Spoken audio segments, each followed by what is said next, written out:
సుబ్బిచావుకు వచ్చిందని ప్రజలందరూ సంతోషంగా వెయిట్ చేస్తుంది దీపావళి కోసం. జిఎస్టీ ఇప్పటిదాకా ఉన్నటువంటి స్లాబుల్లో రెండింటికి మార్చేస్తారు, అనేక ధరలు తగ్గుతాయని. అయితే ఇది వ్యాపారులకు ఎప్పటికిప్పుడు సమస్య కూర్చుంది.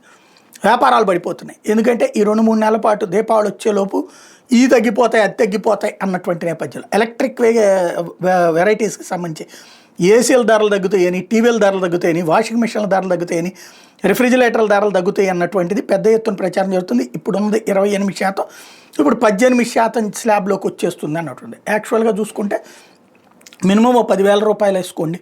మినిమం అంటే నార్మల్ కండిషన్ మ్యాక్సిమం 50,000 దాకా ఉంటుంది, 70,000 80,000 కూడా ఉంటుంది.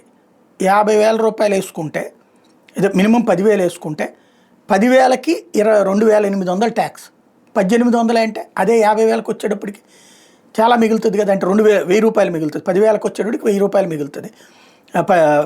అట్లాగా 50,000కి వచ్చేటప్పటికి 5,000 మిగులుతుంది కదా. కాబట్టి పబ్లిక్ వెయిట్ చేసేటటువంటి పరిస్థితి రాబోతుంది.